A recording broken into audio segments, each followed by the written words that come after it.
Welcome back to the PD Skills Show. We're at it for another week. If you came by Courage Pro Wrestling on the weekend and watched me beat up a woman, thank you for that. Much appreciated. Joined again by my faithful co-host, Chris Holler. What's going on, PD? What's going on, listeners? I am probably officially at least a half-inch shorter after Jesse Mack's pile driver. We're talking height-wise? Yeah, definitely. Okay. My balls shrunk too, though, so that's a thing. Yeah, vertebrae are overrated. You don't need as many. Yeah.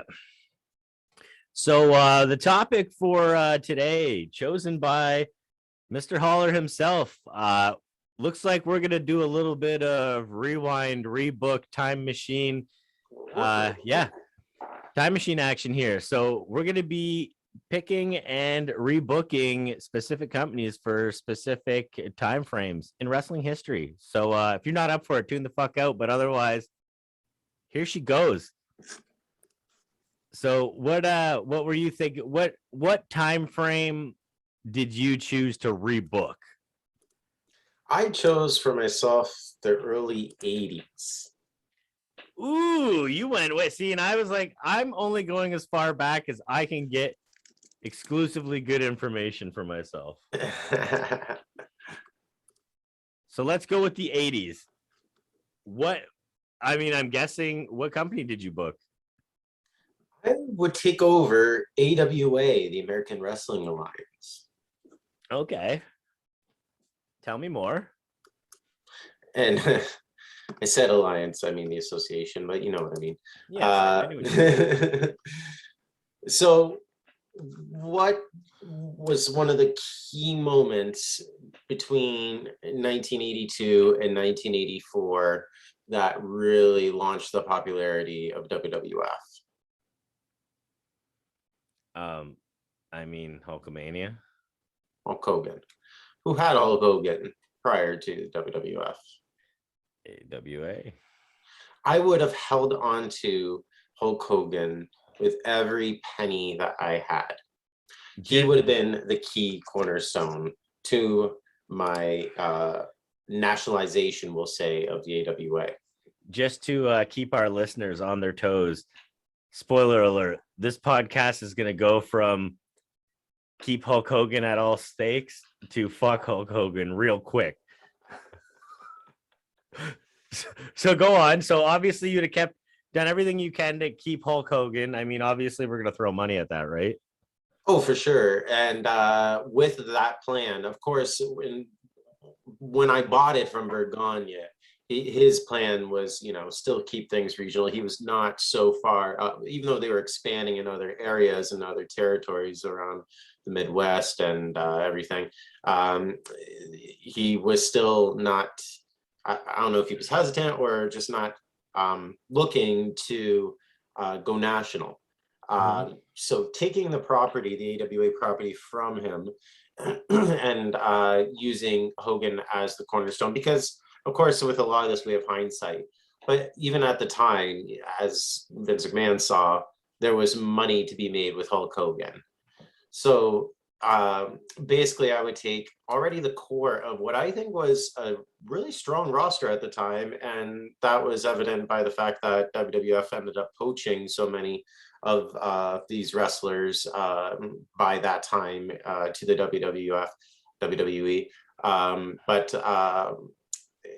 at the time, they had a very strong roster that could, stand up and that you could build up around and stand up on the national stage. Who would you put, knowing the lay of the land there and what was available, who would you try to secure as probably your top stars outside of Hogan? So still not Nick Bockwinkel, of course. He would still be the main heel. You'd probably see still WrestleMania 1 main event, but just with Bockwinkel and maybe some other partner against Hogan and still possibly at the time Mr. T, as they were friends on set and everything, Hogan and Mr. T. So that relationship still would have happened, and that could have still formed, and Nick Bockwinkel still would have fit in that role there. So he would still be one of the main ones. Rick Martel at the time was not only being pushed heavy and was a former champion, but someone who prior to his time as the model, I think, again, had a bright future. And to be fair, I still believe that the model character was fantastic. Obviously. It just didn't get taken seriously enough to be able to push him, to where he could do more with that act and with that gimmick. But he was still a solid talent that I'd want to keep on. And then you have others, of course. I think that, like, other than getting into some of the younger guys, I would say that you had at the time some key personalities. With Gino Hernandez, you had Bobby Heenan, Big Jerry Blackwell, you had Ventura still coming in, and of course he's a big star in Minnesota, and Adrian Adonis. So you had these personalities that you could elevate and shine that spotlight on a national stage. So I think that they had still a good core. And then the one lacking area that I think could have easily been turned around would be the tag team division. And one thing I would do first is I would break up Jim Brunzell and Greg Gagne and take away more of the Gagne, we'll say, domination. The company. So the Gagne stronghold. I would still think you would have a spot on the roster, but for tag teams, I would have Jim Brunzell and maybe Tito Santana at the time as the tag champs, feuding against Blackwell and Sheik and Adnan instead, or something like that. But one tag team that I would bring in right away would be the Soul Brothers, Rocky Johnson and Tony Atlas. So again, at the time, kind of flip-flopping around and everything, and they needed a solid tag team division. And what you'll see is that most of this booking is around the workers of the time. Billy Robinson, I mentioned Tito Santana, Jim Brunzell, Kurt Hennig would also be a big thing. Young at the time, but still being groomed for being a pillar. Yeah, you gotta have prospects, and it's good to know who the prospects were at that time. So, right, I wouldn't have the foresight of Mr. Perfect like Vince McMahon might have had at the time or anything. But you would have known he was damn good. Exactly, I would still use that, and you would have known he was almost perfect. That's right. That's right. Another young tag team I would like to bring in as like a rookie heel tag team at the time, if I could, Scott Hall a little bit earlier, but this time with Rick Rude, and put them together as just two big, beefy, mustached, strong men. Scott and Rick in the Juice days would have been a great tag team. I think it would have been fantastic, and I think that because he was chiseled back then. Out there. Yeah, he was. He looked like the dad they both looked like the dads you didn't want to run into.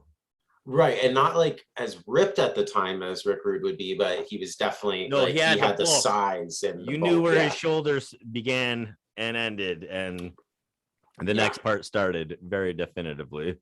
Yeah, he was a very wide man at the time. He wasn't vascular, but like all the muscles were there. Exactly.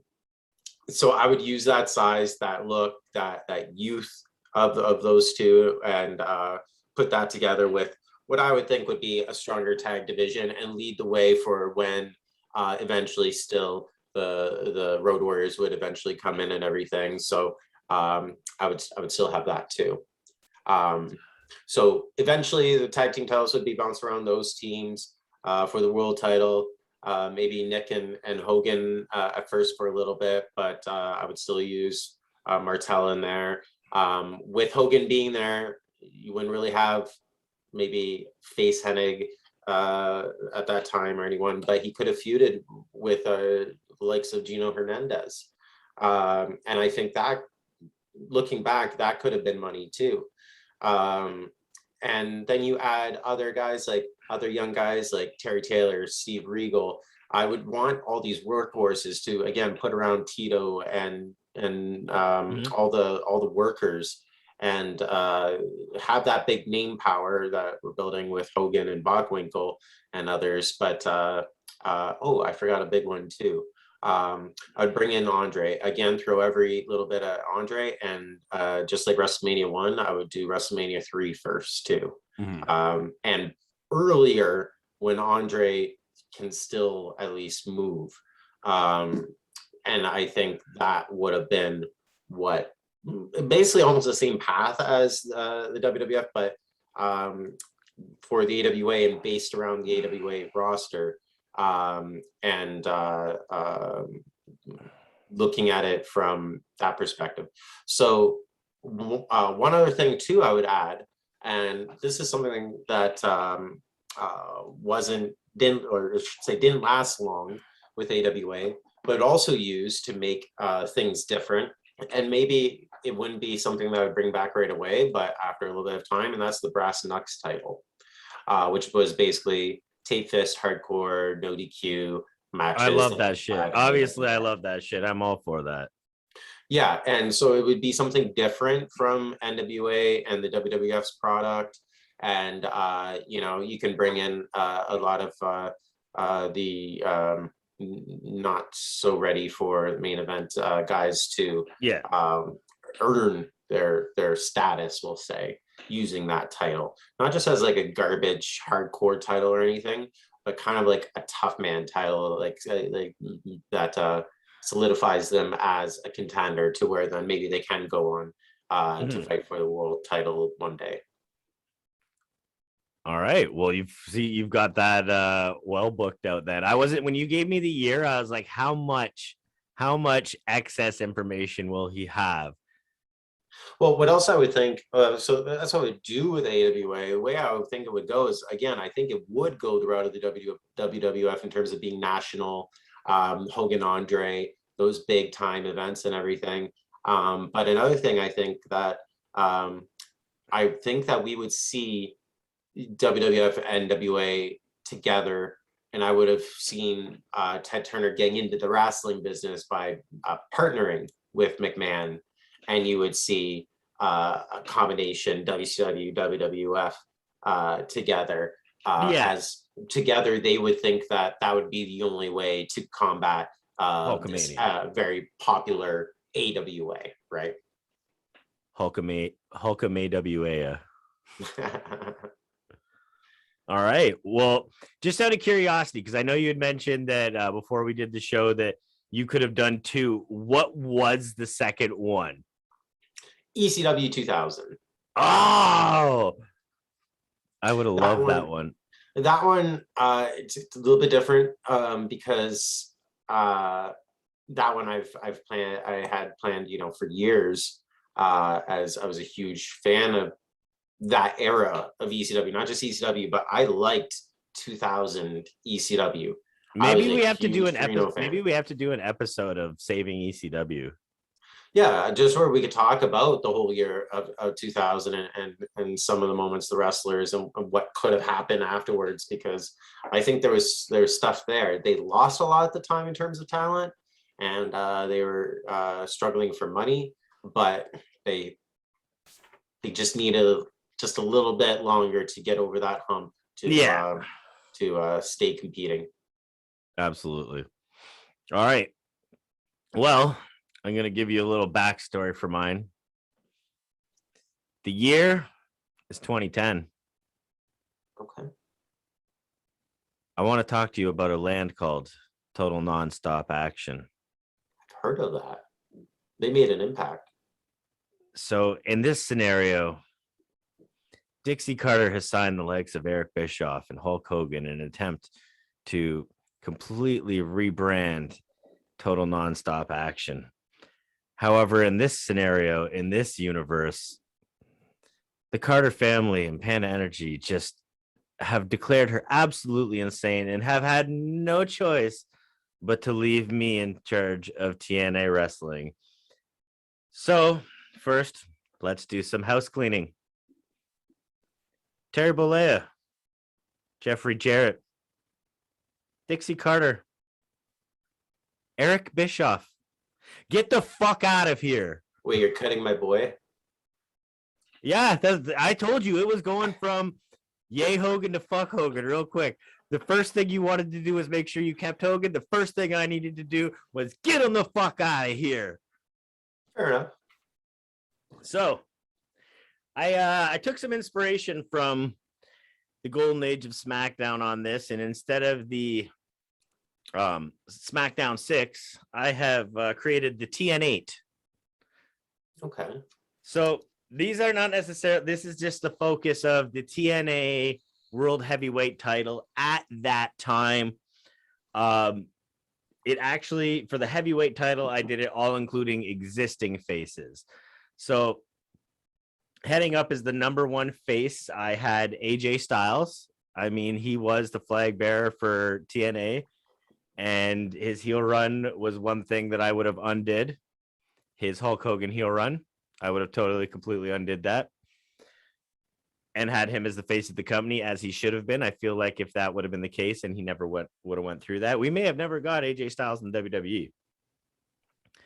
And then as my surprising number one heel, and this is going to go into something I've paired up, a change I've made to TNA with the available roster in 2010, Bobby Lashley as my main heel for the heavyweight, a super athlete. My man, Bobby Lashley, a super athlete that had everything in the ring, but we always knew was missing it on the mic. Unfortunately, in WWE, we never got to see him take off until we had Leo Rush and then MVP. But back in 2010, little did we think we could give a young man by the name of Austin Creed the opportunity to pair up with Bobby Lashley, as he was in the roster. So maybe there would have been no New Day in this universe, but I would have teamed up Lashley and Creed at that point. It's just the whole, he did the whole Austin Creed, he had the whole Rocky gear, the American thing. He could have did the whole American athlete thing. And at the same time, Austin could have crossed over to the X division and had Bobby as his muscle, whereas Austin Creed wasn't the flashiest, but he had good personality and would have made a hell of a heel, because it's not about ability when you're a heel and all the flashy moves. But those are my top two guys, AJ and Bobby. And then rounding out the faces for the TNA was Rob Van Dam, Rhino, and Samoa Joe. And then to round out my heel side with Mr. Lashley there, we had Ken Anderson, we had Kurt Angle, and we had Abyss. Now, Kurt Angle, we are going to give someone, you know what? I'm going to actually maybe skip it. I'm not going to skip ahead of myself. I'm going to leave that as those are the 8 core guys. And then I went over to the X division, because that was the other thing too, is not pillaging the X division for the sake of the heavyweight title, because the X division should be featured. So obviously we had Austin Creed as a heel in the X division, and that's what I put with Lashley as his muscle. The reverse is you'd see it for the heavyweight title. So that's kind of a mutual beneficial thing. He plays the heel. Already on the roster at the time, we had Okada. So we're going to water that seed. We're not going to give him a terrible gimmick. And we're going to see where that takes us. We already have Jay Lethal. Don't fix it if it's not broken. Keep him happy, all that good stuff. And then number 4 on that list, and it's not like in an order. These are just, when I saw them, I threw them on the list. Right. Christopher Daniels. He'd be the godfather of the X division, essentially. With AJ moving on and staying in the heavyweight division, he would be the flag bearer for the division. And then we have Amazing Red to keep our TNA originals. And now I've got a few that are interesting, because at that time, TNA had a working relationship with New Japan Wrestling. So with that, I tried to avoid the ROH roster while still using the working relationship with New Japan. And at that time accessible, we may have had one Prince Devitt. Okay, yeah. I would have tried to take him during that working relationship. Devitt. What's that? X Division Devitt. X Division Prince Devitt. Damn. Right? You missed out. Another person on that roster, Kota Ibushi. And if we're going to have Kota Ibushi released, well, not released, but left the Ring of Honor roster to exclusively work for out in Japan in 2010, the year that I'm basing this off of, is obviously Kenny Omega. So we will have Kota Ibushi and Kenny Omega, who did form the Golden Lovers in 2009. So we do have them also as a tag team, which some of these will be available as tag teams too. Like from the heavyweight division or the main event, we've got RVD and Rhino that you could put as the Extreme Originals. We've got Lashley and Creed. And now, like I said, we've got the Golden Lovers. So that kind of rounds out my X division there. And then the tag team division. We had some easy ones there. 3D, yeah, keep them. Yeah. We're not going to aces and eights that shit guns. Because this is a rebuild. Mm-hmm. Aces and eights is never going to happen because of me taking over. Oh, thank God. And I'm not saying the Bully Ray won't one day be a heavyweight champion, but right now, this is what we need. We need 3D. How we lost the Bucks, I don't know, but we have them in 2010, and we're not going to fuck it up. Okay? Generation E. Because while we have the Bucks, we also had Jeff Hardy, and then Matt became available in 2011. So if we hold out a little bit, we've got the Hardys, we've got the Bucks, we've got 3D, we've got Motor City Machine Guns. We're not splitting up beer money because they're TNA originals, and we're going to keep the original LAX. And then released in 2010, joining the TNA roster alongside their mentor and leader, Kurt Angle, the world's greatest tag team, Team Angle. We've got Shelton Benjamin and Charlie Haas, who were also released in 2010. Oh. So how were they not picked up at the time? With Angle being in there, I don't know. These are the things. When you told me this, dude, I went down the rabbit hole. I pulled up the roster. I pulled up ROH's roster for ROH's, WWE's, and New Japan rosters for the year before, year after, and year of, so I could see when everybody was released and where the changes were. So yeah, this is a very realistic roster we could have had. And then for the Knockouts division, we've got Mickie James, obviously, who was already in the company at the time, ODB, Madison, Angelina, and Tara. But what we didn't have was a WWE release from 2010, who is already a secret weapon in women's wrestling, who is just now in 2022 getting the respect she deserves, Serena Deeb.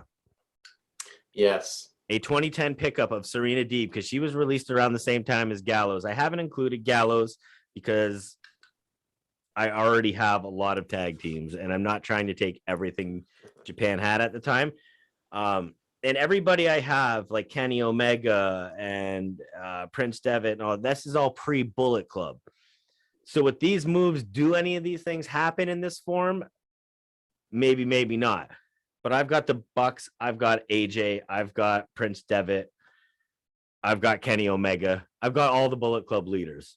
We're all available to TNA in 2010, either by deal or by contract. That is crazy when you just look at how deep that they already were, and I think that's why I went with AWA too, because I felt like, yeah, they already had a solid base, and comparing that to WWF at the time, it was like, okay, there's not many I would want to take from there. There's already a lot to build on. And this, just thinking 12 years ago. And then my top billing, and then once I get all these signings, what I'm eventually building to is the new Team Angle. And And then they can work with other heels against what would be the TNA originals, almost similar to Fortune, which would have been like AJ Styles, Christopher Daniels, and Beer Money. So we kind of would have had that, you know, I guess WWE faction versus TNA faction type thing. And that's your chance to put those guys over as your big superstars. So, yeah, I mean, oh, and yeah, I did have that here too. Keep Foley as commissioner. I'm good with it. Yes. He's a familiar face. Foley survived the axe, but key takeaway notes. Don't let him wrestle. Hogan, Jarrett, Carter, Bishop. Isn't it crazy that the success of mine was throwing money at Hogan and yours was taking money away? Because look at how much they could have done if they didn't have to pay those hefty contracts of Hogan and friends at the time. I guarantee you Hogan's contract could have signed every single person I named. Because there was a lot there that you mentioned that, like, yeah, either why weren't they there? Why didn't they stay there? Or like even with World's Greatest Tag Team, yeah, why didn't they go there? They probably couldn't afford some of these guys at the time because not because of Hulk Hogan. So that's why I got rid of him and Bischoff and Jarrett and Carter. Carter's still gonna get paid because she's in the family, but yeah, but she's getting not the control. She's getting the 2010s Britney Spears treatment. That would have set up 2011, 2012 for being completely different, and maybe would have saved us from Global Force Wrestling. Oh, and I also brought back the 6-sided ring. Yeah, or never got rid of it, really. Well, no, that was the breaking point when Hogan brought back the 4 sides. They were like, Hogan was already there. Yeah. So yeah, that's rebooking TNA 2010. And like, I get the wrestler worker reason for not wanting the 6-sided ring and everything. Yeah. But just for the fans, for the people flipping through channels, it stood out. It's different. It was unique. And I think losing that lost part of the identity of what Impact was. Yeah, 100%. TNA was. They actually got me saying Impact for the first time by accident when I meant TNA. But yeah, so that's been us rebooking old eras, and that's actually, I had a lot of fun doing that. So actually we got to come up with an official name for this type of show and do them often, because I actually had fun doing the research and finding out what was available at that time. There's plenty of years, there's plenty of promotions that would be interesting to work with. Just having discussion on ECW 2000, I would love to do that. And we can talk about how, again, what could have been. What could have been. So if anybody's actually got like an era that they want us to dive into, see who was available at the time, or the lay of the landscape and how it could be changed, shoot me a message. You guys know how to get at me at PD Skillz Show on all forms of social media. Holler and I would love to see what other people want chopped up and rebooked. But yeah, I think we'll keep it at there this week. It won't drag on too long. And this weekend, big weekend for myself, it is WrestlePania, baby. So if you're in the Toronto area in Etobicoke, 5555 down the street, it is the Rock Pile. And yeah, it's going to be a good time. I'm defending the hybrid championship against Carter Mason. And Holler will be there eating nachos. Chris Holler will be signing autographs, eating nachos with our entourage of heavy penises. That's right. But yeah, that's that. So until next time, guys, buy a t-shirt. HTC. Click, like, subscribe, all that good stuff. Yeah, I'm PD Skillz. This is Chris Holler. Go light him up.